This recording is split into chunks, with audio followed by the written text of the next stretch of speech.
Well, boys and girls, children of all ages, I don't know what the fuck is going on at all.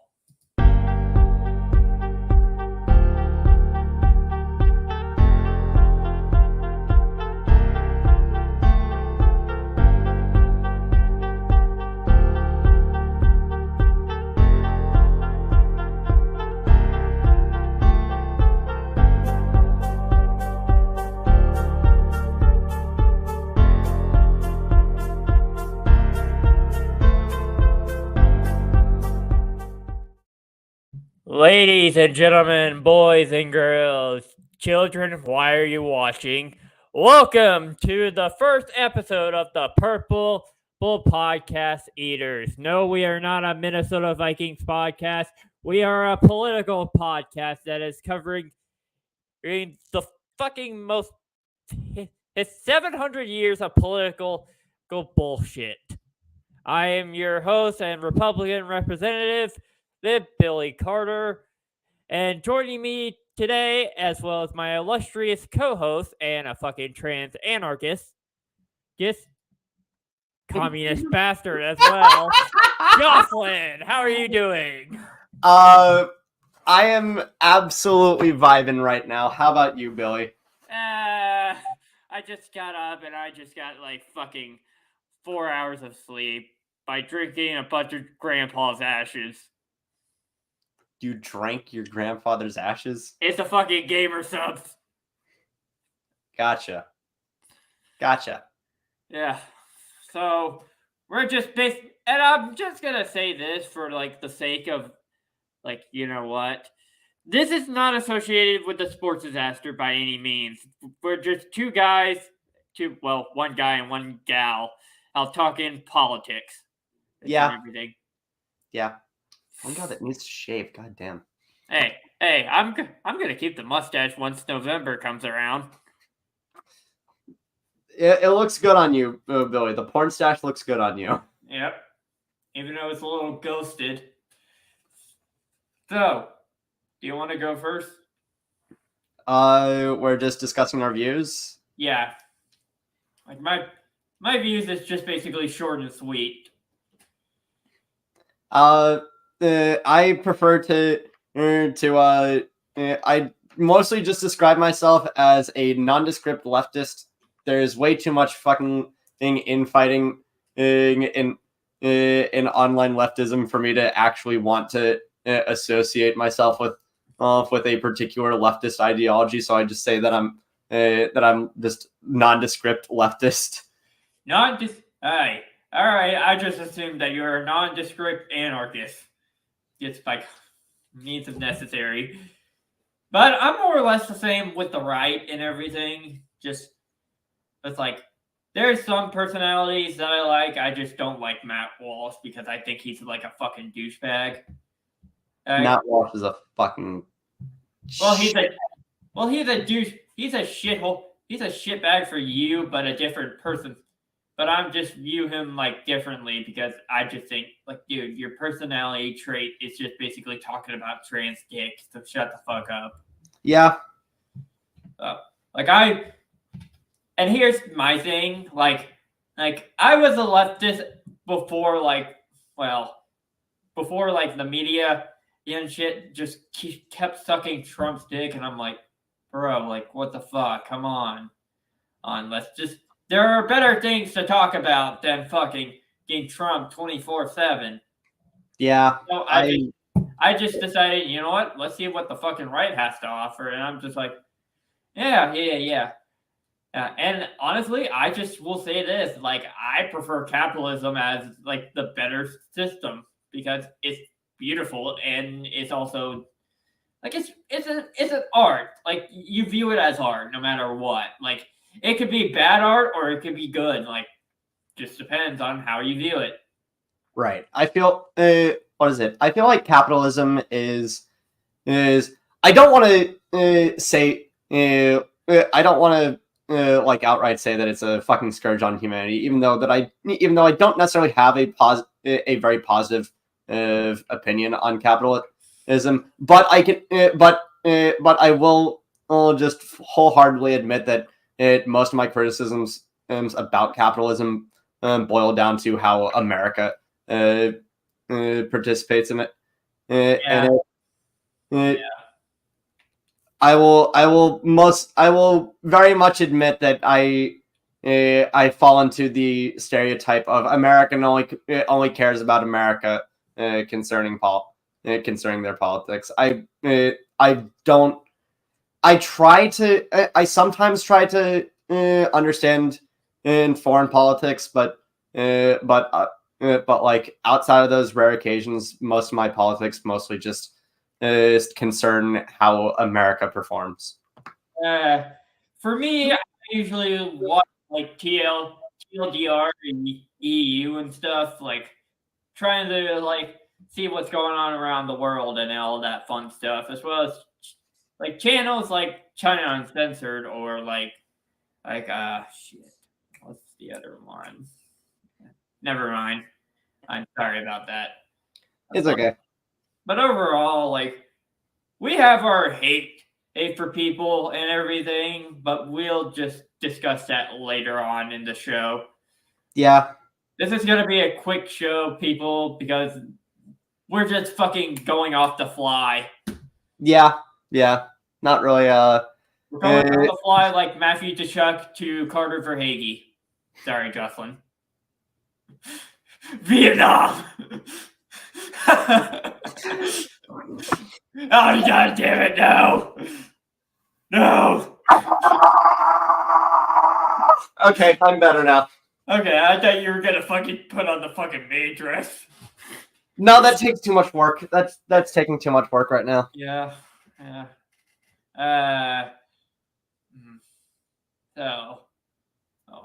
Well. Fuck! Now I forgot what we're doing. We were going to go back as far as the fucking signing of the Magna Carta and go until the end of the Cold War. Well, to modern times now. Yeah, about that. Yeah, something like that. God damn it, Dodgers fucking streaming. Like, what the fuck? Come on. Okay, so basically what this show is going to be like we're just basically kind of cover history and how we view it in a political sense. Right. But like for this episode, let's just view America and how are we like today, and are we in a better situation or are we possibly in a terrible situation like now? Then we'll do the Magna Carta. In a better or worse situation as compared to when? The Great Depression. I mean, obviously, honestly, I'd say that. Obviously, I'd probably say that we're doing better now. Although I think honestly, the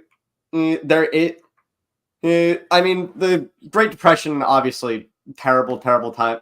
Yeah. Next breaking at 11, water is significant for life on Earth, and grass is green. In as I say that the Great Depression was bad. It was bad, but like in terms of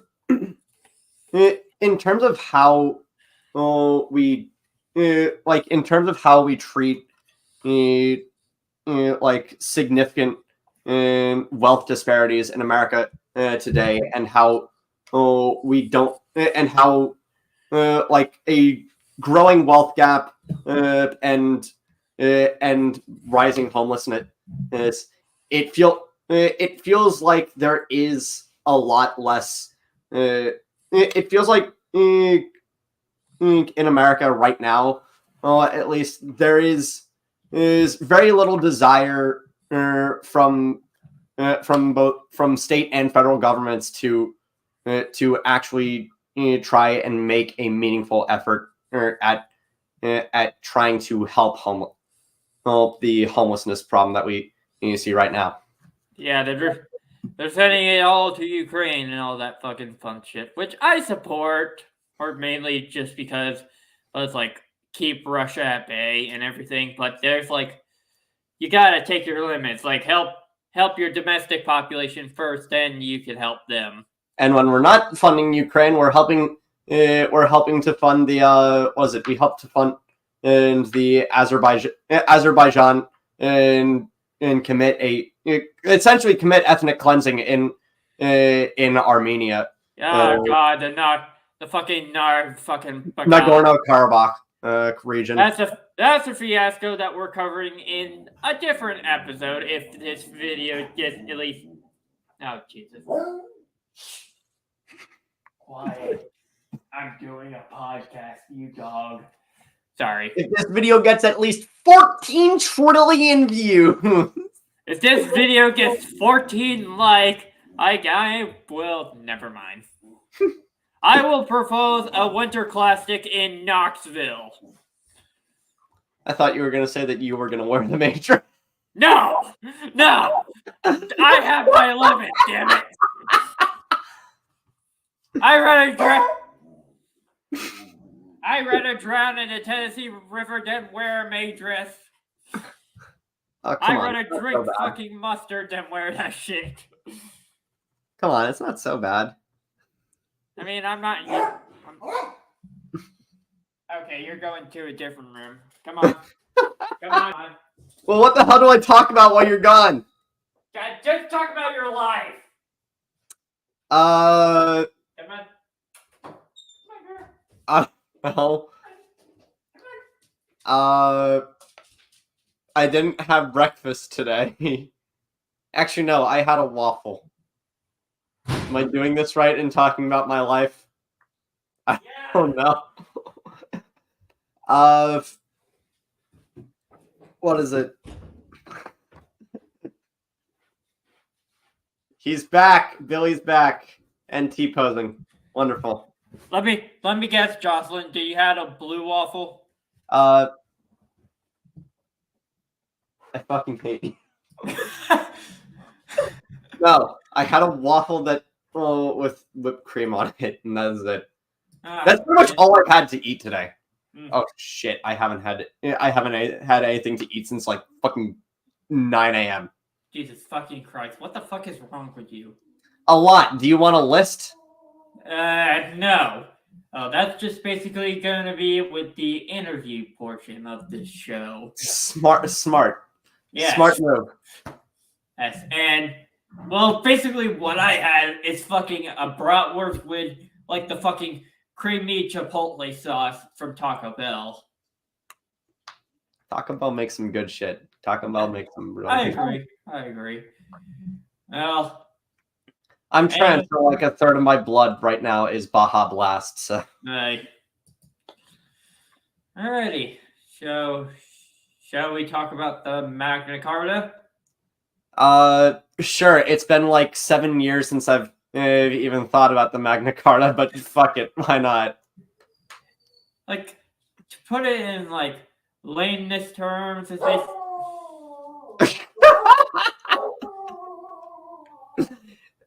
In layman's terms, it's a dog howling. Yeah, yes, the fucking dog howling is like, this podcast is fucking bullshit. It's just two idiots hosting one another. Okay, so put it in like layman's terms, like King John of England and Just talk through it. Okay, King John of England like agreed to like a bunch of lists. This first drafted by the Archbishop of Cambrai, Cardinal Stefan Lenton, possibly butchering that, to make peace with like between an unpopular king and a group of like rebelling barons and all that stuff. Of like, and promised to protect the church rights to protect the barons from illegal imprisonment and across the swift and limitation of the feudal payments to the crown. I'm just reading up to impending through a council of 25 barons to like help end the First Baron War. This just sounds like a feudal era union collective bargaining agreement. I mean, it helps. Well, I mean, it led to the fucking first like Baron War, where we're like, hold on, who won that war? Who won that war? Between the Kingdom of England versus the Army of God and Holy Church, Kingdom of France, and supported by the Kingdom of Scotland. Maybe we shouldn't have gone as far back as the Magna Carta. Yeah, at this point, yeah. This is just going to be a one-off episode. I mean, let's just view this as what we feel like in this time. Like, if it, I mean, the benefits, it actually helps lead to the Great, not the Great Depression, god damn it. It led to something that happened 700 years later. Yes. Dude, this podcast is already a jump. The butterfly effect. This is the butterfly effect in full. I mean, the Magna Carta led to the fucking Declaration of Independence, like sort of, kind of like that, with its aftermath. Gotcha. That's how I view it, and everything. How do you view it? I honestly don't. Again, it's been like 7 years since I've even remotely thought about this. Possibly even more. But from my understanding, like this feels like a decent thing. It feels like it not only led to like the it not only led to the Declaration of Independence, but also the manner in which like we're talking about it being like the circumstances. It feels like it also was like a precursor to like collective bargaining, union collective bargaining. Yes.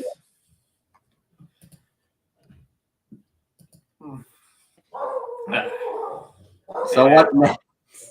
And what now? I'm just looking at a fucking meme.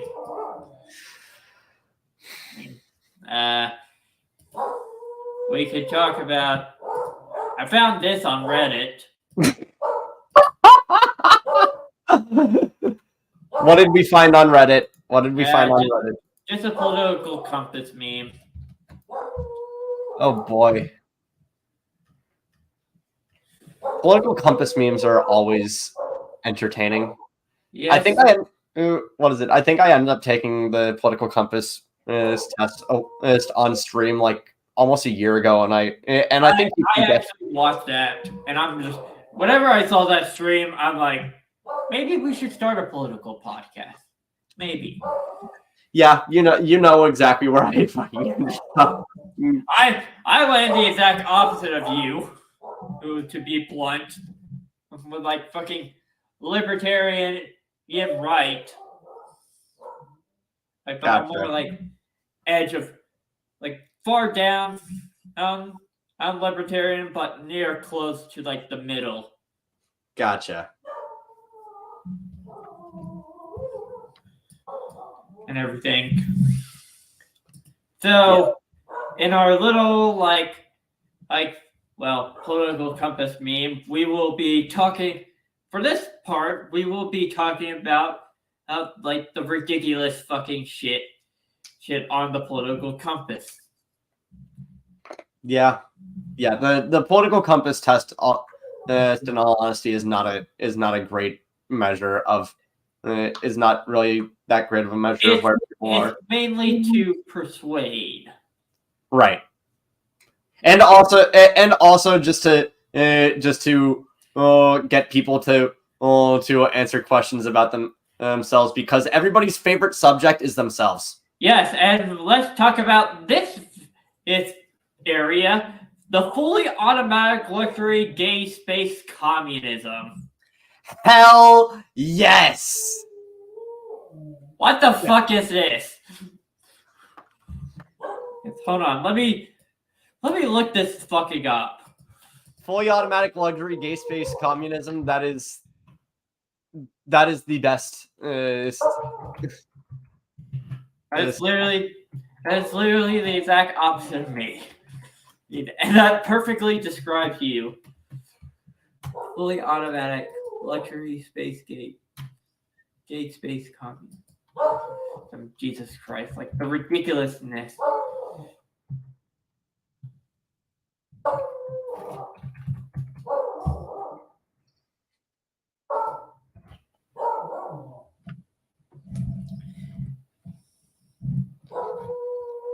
In 2014, a British journalist by the name of Aaron, not going to say his last name, suggested an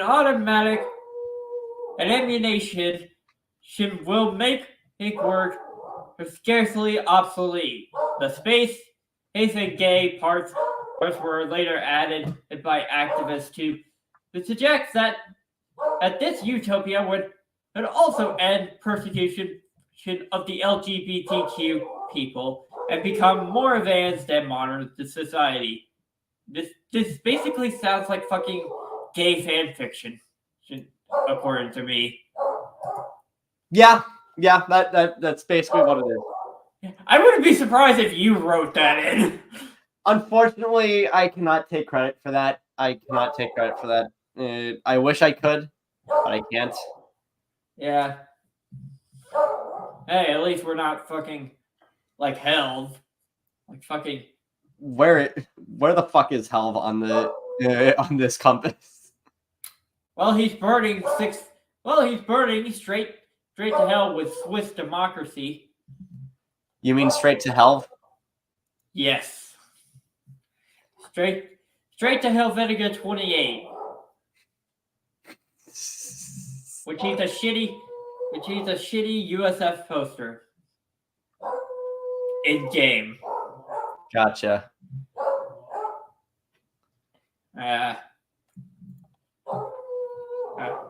Well. Anyways, I'm gonna let the dog back in. Dog rules everything. Dog rules everything. Yep.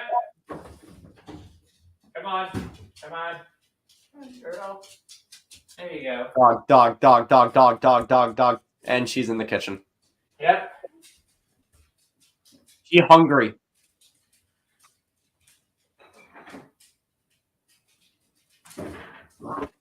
Unfortunately, I am out of snacks, so I can't really freaking. Yeah. I mean, we could talk about people that we respect in political history, or people that we like, or people that we hate. People that we hate is always fun. People that we hate is always fun to talk about. Yeah. Like we could agree that we both hate Andrew Tate at this point. Yeah. Like the message is fine and everything. He's just a fucking douchebag. I feel like honestly the red pill shit. The red pill shit is fucking stupid. I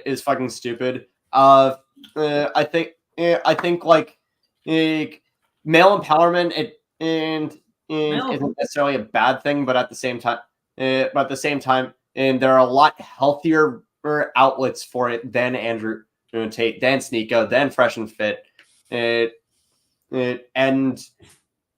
I mean, there's better. You just look at like John Goodman. Right. I swear to you that this dog is going to be the end of my life. You swear to dog. Yes. Hey, get down. Yeah. She hungry. Alrighty.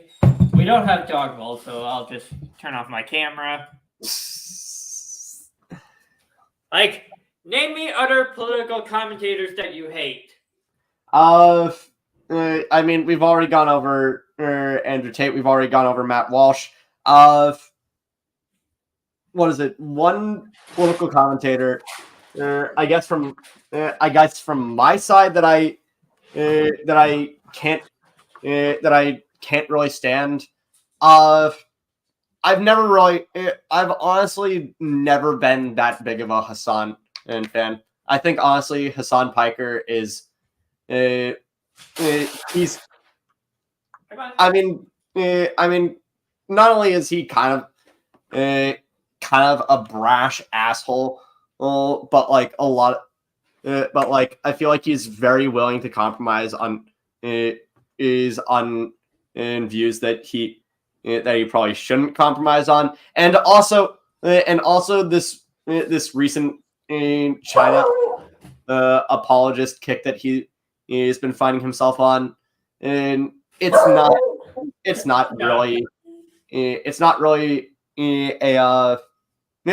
something that I want to. God damn it! It's not really something that I find to be palatable for, especially for someone who especially since he still considers himself to be a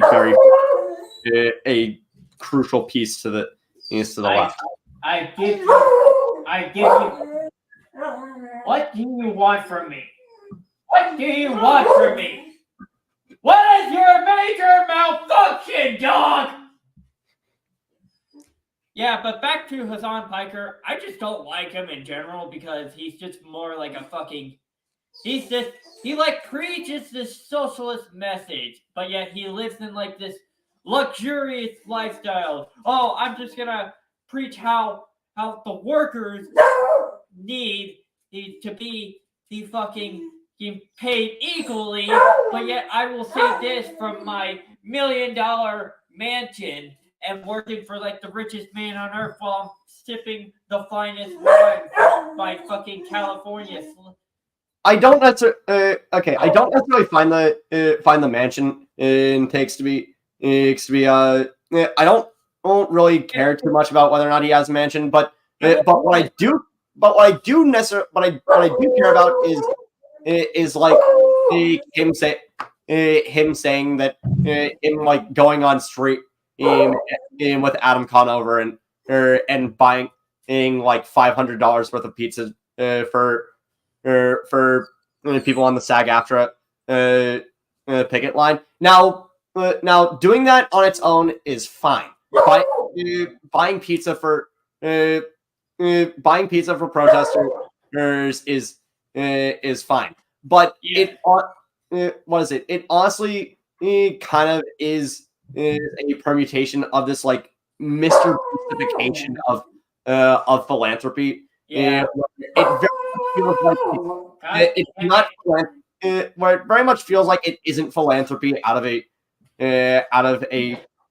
genuine care for the cause, even though I feel like Hassan does care. It does care at least a little bit because he has. He cares. I know he cares somewhat, but I just feel like it's more like publicity for him. Exactly. It's that's why I don't like him that much, because he's more like, oh, good publicity is good publicity, and his facts on like his fucking 9/11 comments with the fucking like neocon. I'm from Texas with the eye patch and shit. Oh, the Dan Crenshaw comments. I fucking hate Dan Crenshaw, and I think him apparently starting a hotline for reporting wokeness in the military is absolutely fucking stupid. But I can at least say that, and also say that like those comments are fucking insane. What the hell are you talking about, Hassan? Well, he's a young Turk, or so they assume that he basically denies his family committing genocide in Armenia. And also, what is it? His uncle is also his uncle was the owner of the Young Turks, which that got me into politics. Which honestly is kind of fun. Which honestly is kind of funny because if I'm not mistaken, Hassan actually just had Cenk on to debate him on leftist issue, which is like Cenk is like, what are you doing? This isn't you. when Hosan's like, oh no, you're wrong, Uncle, you're wrong. I will also just say that I've also just never liked the Young Turks. I don't. I think Cenk is kind of a clown. I have never ever liked Anna Kasparian, and what is it? It just feels like like most of the people that that still work with them or have worked for them. They're just I just don't like them as political commentators. I liked Dave Rubin for like a little bit in like middle school and high school when I was very much repressing my transness. Your transness. Yes, and I liked Dave Rubin a little bit back then, but like I now understand that he's also kind of an idiot. Jimmy Dore has always been one of my least favorite commentators ever, and it just feels like he's only gotten worse. Mm-hmm. I just don't like the Young Turks. Yeah. Really. I mean, my favorite, like. Alright, anyways, back to the show. Oh, why are you looking at the camera? Alright. Back to the show and everything. Like, for my favorite political commentators, it's basically like a YouTuber. He's more like hard right than me, like Razor Fist, because as I feel like he brings up good points and all this shit, as well as like modern culture. My dad likes Razor Fist a lot. Really? My dad is very much a libertarian. Hey, welcome to the club. What is it? It's funny. It's kind of funny because, like, despite my dad being probably the closest thing my family has to someone who is politically conservative. I enjoy talking with him about politics the most. Hey. But what is it? Honestly, I gotta be honest. One of my favorite guys to listen to is Vosh. Why? I'll just fucking admit it. I like Vosh. You like Vosh because you want to suck his dick, don't you? No, actually, I think honestly,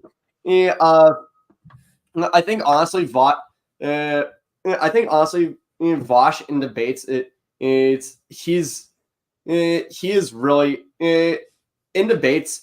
Vosh has absolutely grown to be like one of the really great at articulating his point. And I also just like I like how he's sort of like the gateway to like online leftism, even though I've already shared my frustrations with online leftism. But my favorite thing is that he is quite possibly the reason why Sargon of Akkad, one of my least favorite political commentators ever, he is one of the reasons why Sargon of Akkad stopped debating, because in their second debate he just completely fucking steamrolled him. I mean, that's fine and everything. But I will say this: I know I don't like Matt Walsh because he's just more like he's more like a trans and chaser, sir, and everything. And meme-wise, meme has to be Alex Jones because he's a living fucking breathing idiot meme. And he was on fucking Russian television with a fucking thing like their version of Alex Jones. I will say some of my other favorite commentators are sort of like the big three, and like what I consider to be like the big three in leftist podcasting. Those being Sam Cedar with the Majority Report, David Pakman with the David Pakman Show, and Kyle Kulinski with the Kyle Kulinski Show. Right. I think that all three of them are are not only very entertaining for what they I know you're are, but also I know you're possibly gonna be like seizing from the mouth saying this, but my favorite like political commentator on the opposite side of the political spectrum has to be. I'm just gonna admit it. I kind of like Destiny. Destiny is. He's 50-50 for you, but I just like him because he points out hypocrisy on both sides and everything. Destiny kind of feel. I will say I don't hate Destiny as much as I dislike Keffals, although Keffals is more so for Keffals. Keffals I don't like for political or personal reasons, but it's a lot more for it's a lot more for her conduct than for her political views. Hey. Yeah, what is it? She like the one good thing that Keffals has really done was that giant campaign to get kiwi farms off of most accessible places on the internet. But at the same time, she basically just used that as like a giant fucking stepping stone to excuse any. She used that and like the one time she got swatted as like a giant fucking excuse to act like a massive fucking asshole to every single person in her life. Oi.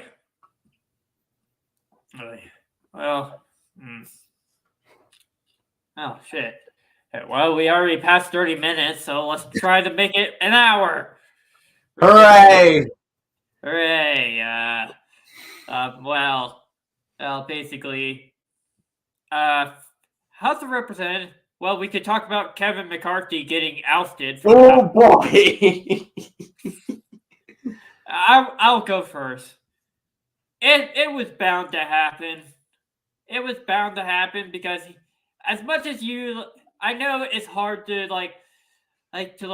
find a middle ground between like the moderate Republicans and the fucking hardliners and shit. But if you're just gonna be more moderate and everything and not try to like slow the agenda down for like the Biden administration, which might as well let's just be honest on my sake, might be the most corrupt organized, might be the most corrupt administration since like I don't know, since like Nixon.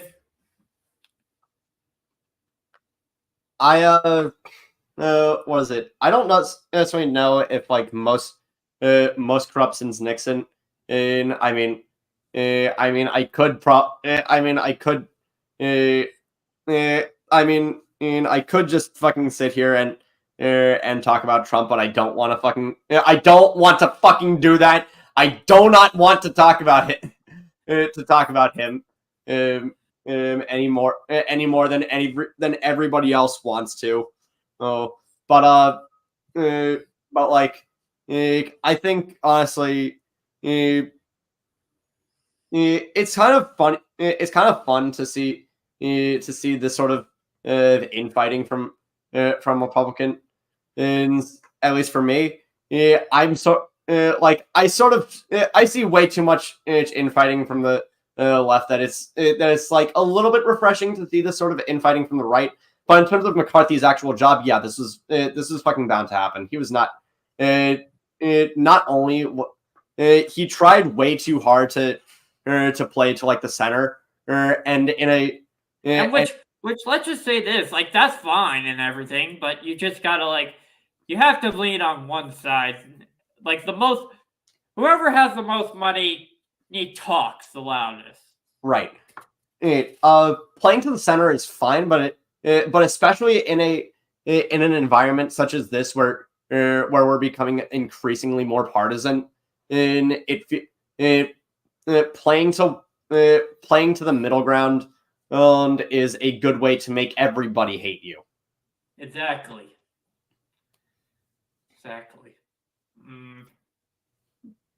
Yes.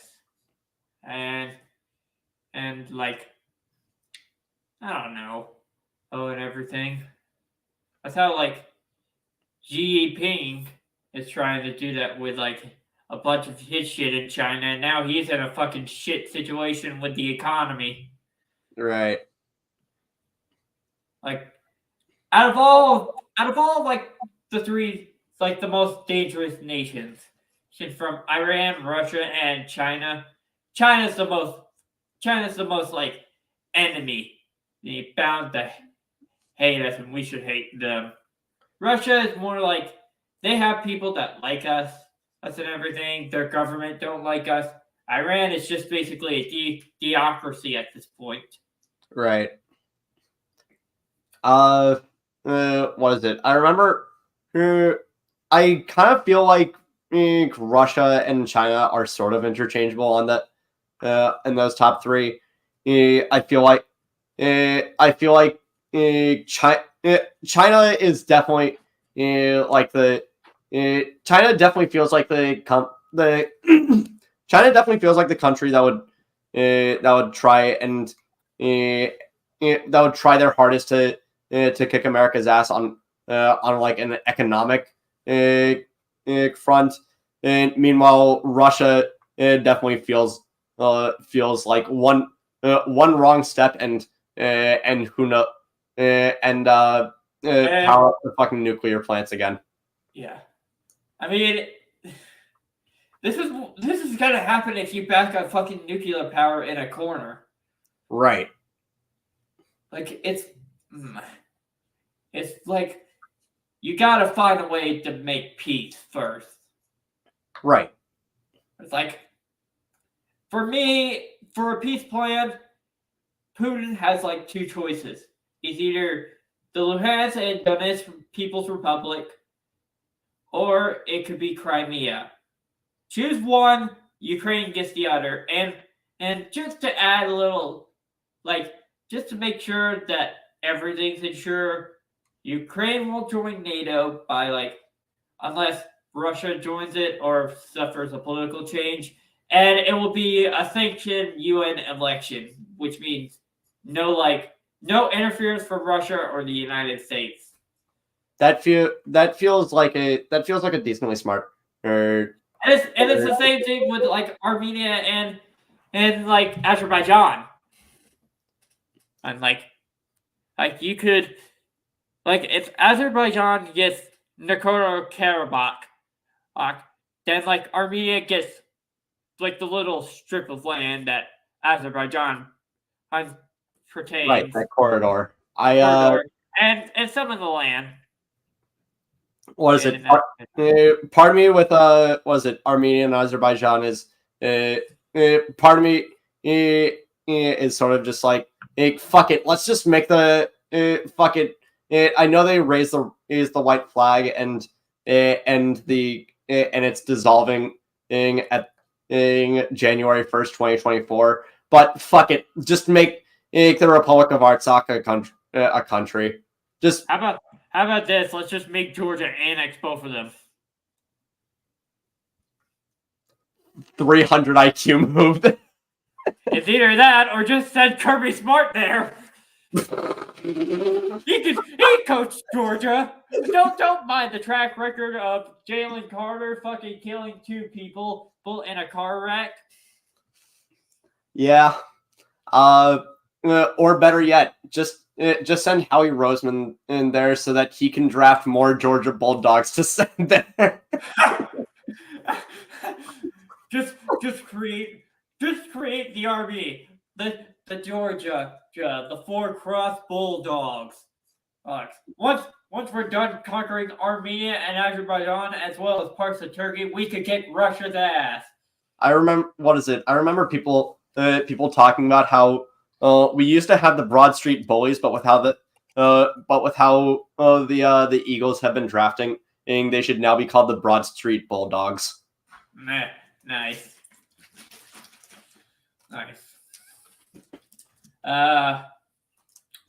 Favorite like governor? Favorite governor?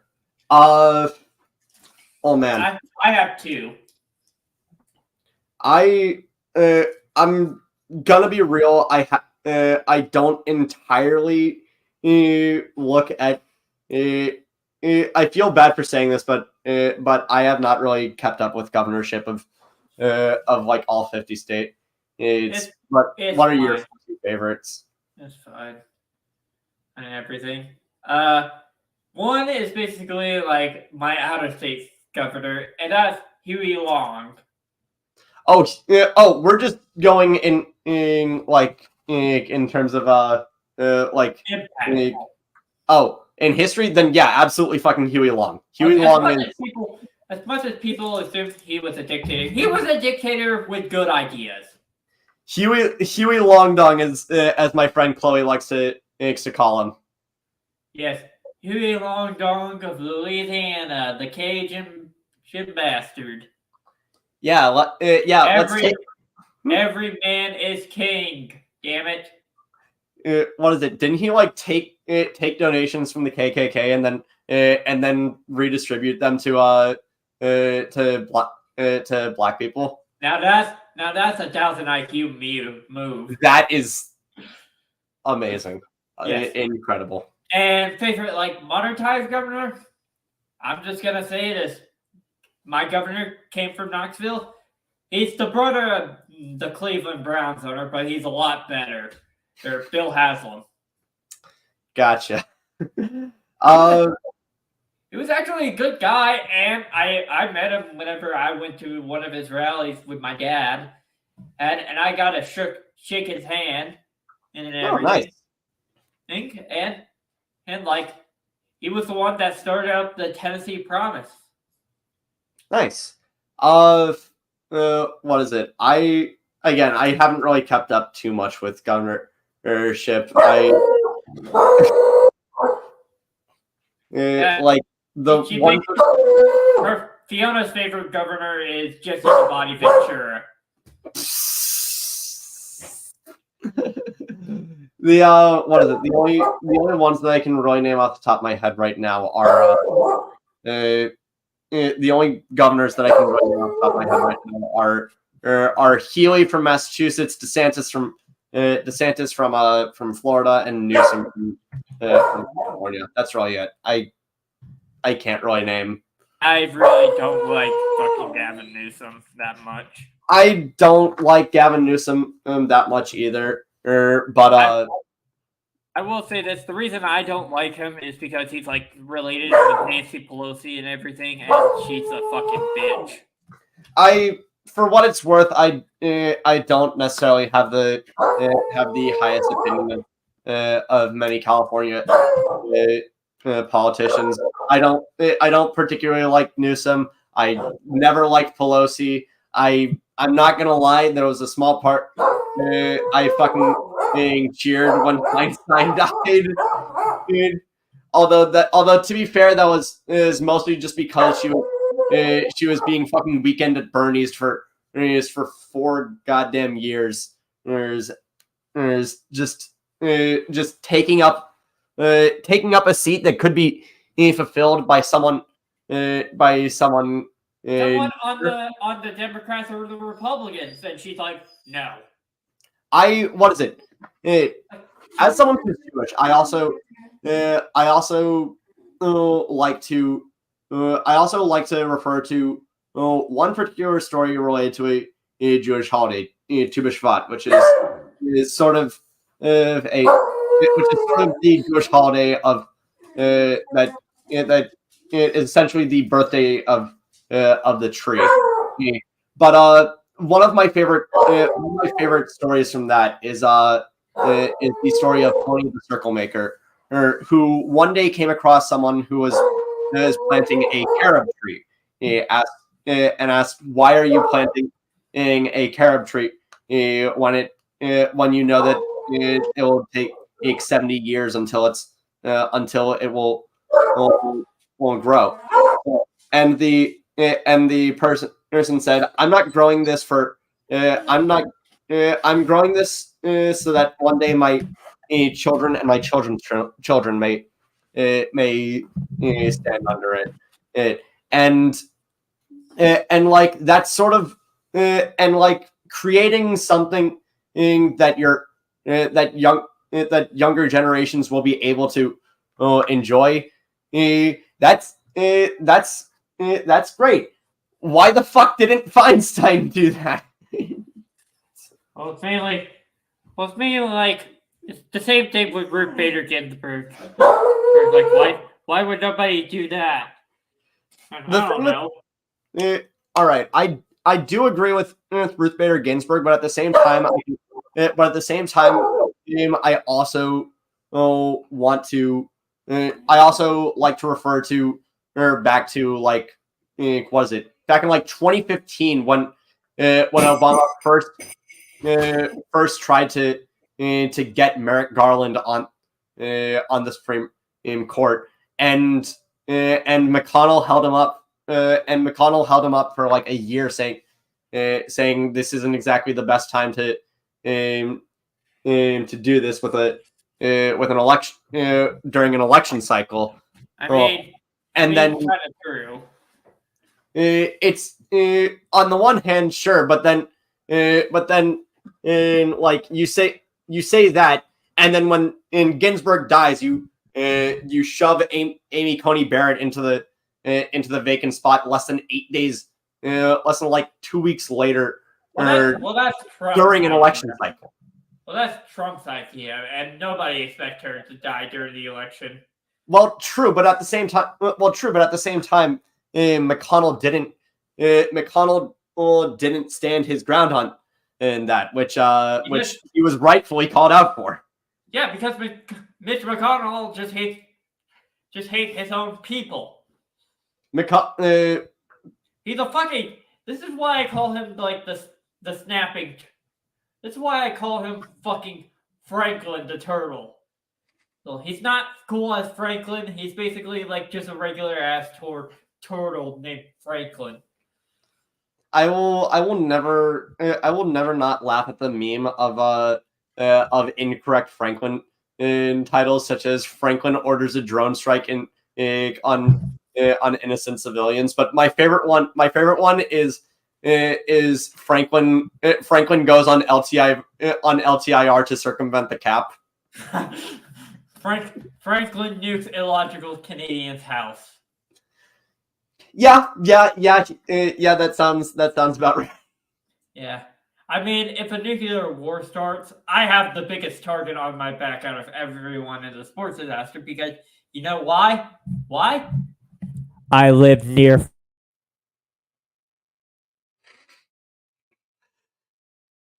Fair enough. And shut the fuck up, DJ. Hi, DJ. How are you?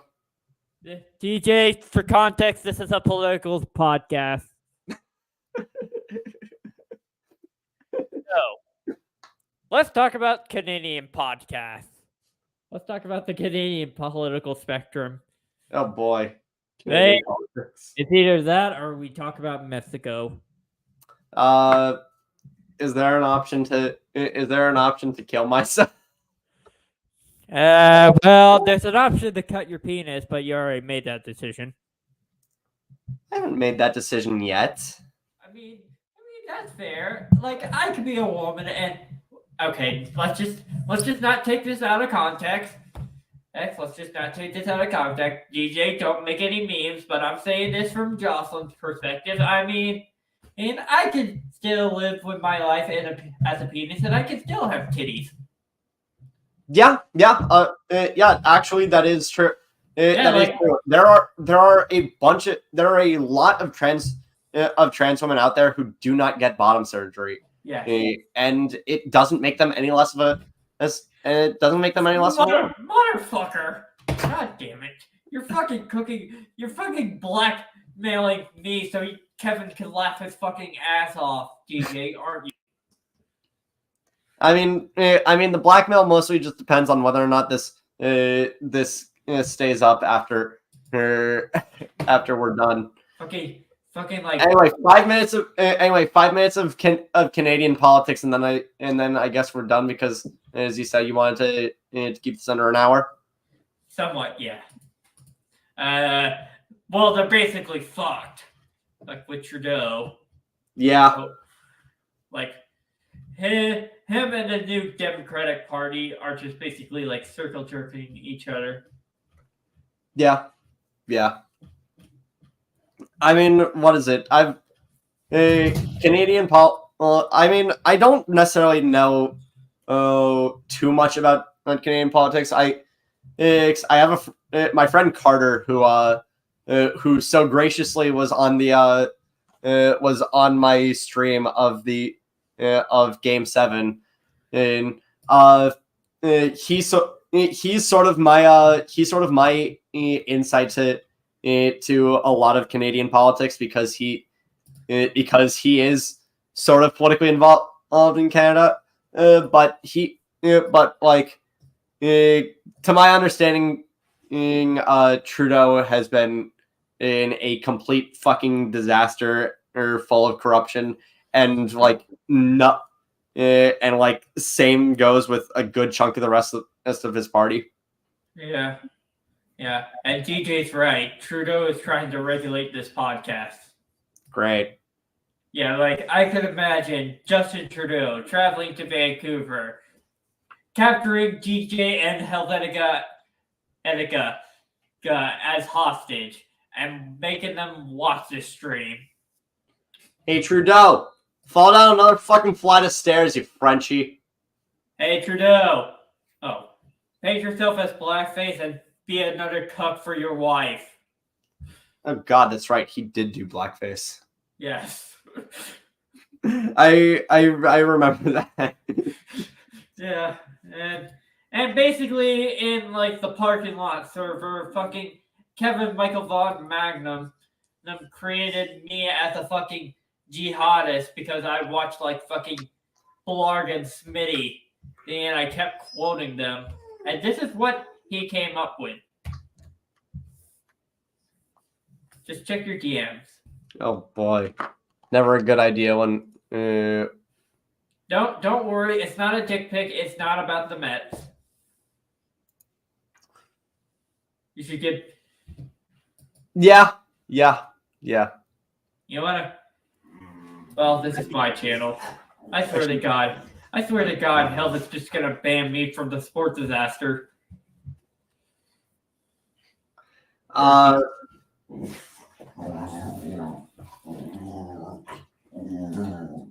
see your dog. I hear your dog is going fucking ham on something.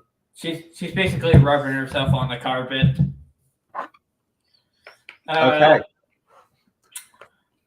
Anyways, let's think of some for the final like couple of minutes. Let's think of some good things that dictators do. They give me a reason to keep living out of spite. Yes. I was thinking about like at least I was gonna make a joke about like, oh, they're basically good at public speaking. Well, yeah, that's how most. I mean, one of my favorite dictators and possibly one of my favorite military generals, Napoleon. Like he was a damn good general and know how to like fucking conquer lands and shit. I guess that's fair. Yeah, I mean, what is it? I don't necessarily have a favorite dictator because I don't. Well, you don't like dictators. Neither do I, but I just prefer. We don't particularly like them.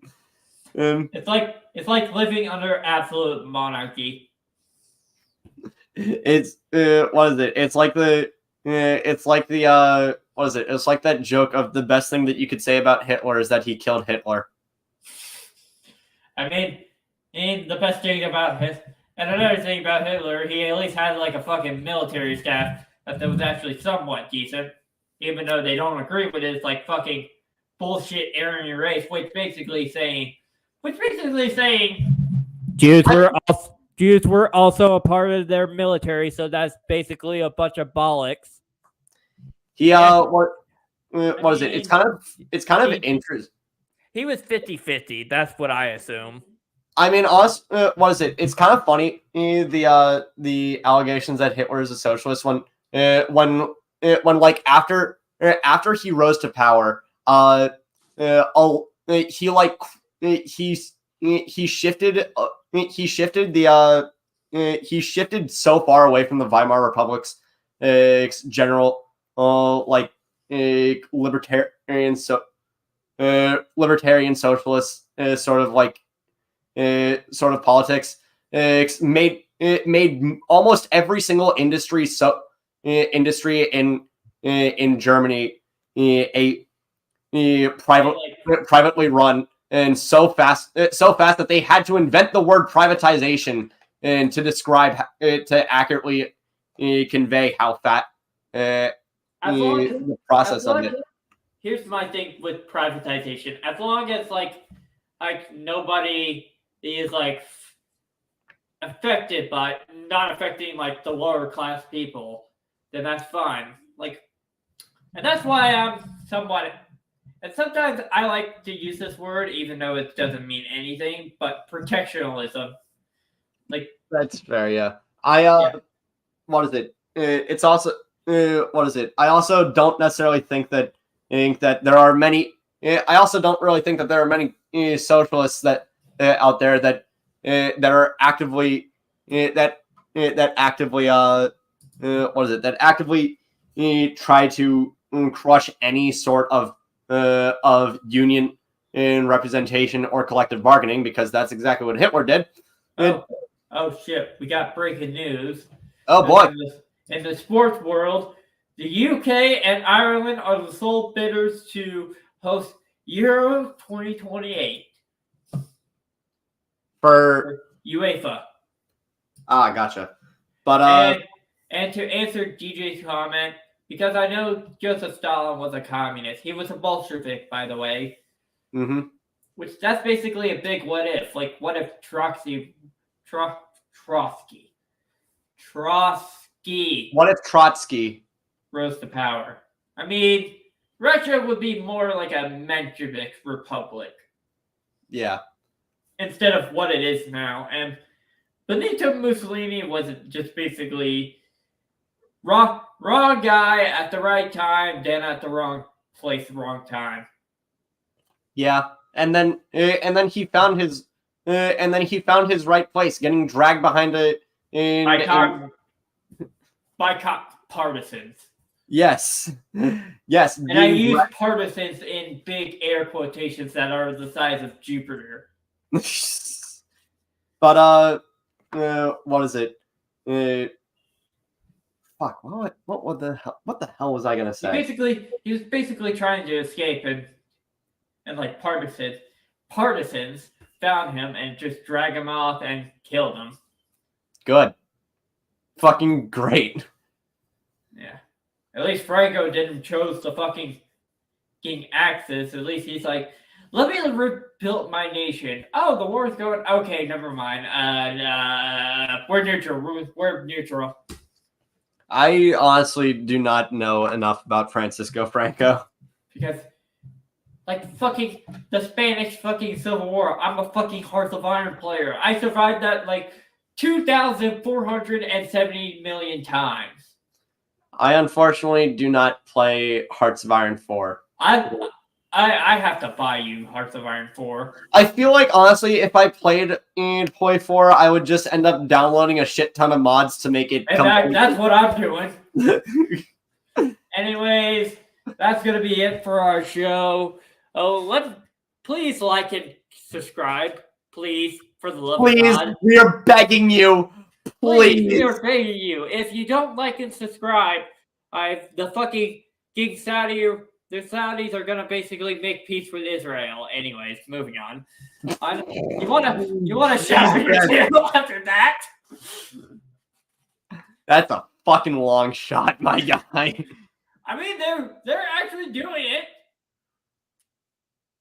Honestly, Netanyahu is enough of an asshole for that to actually be the case.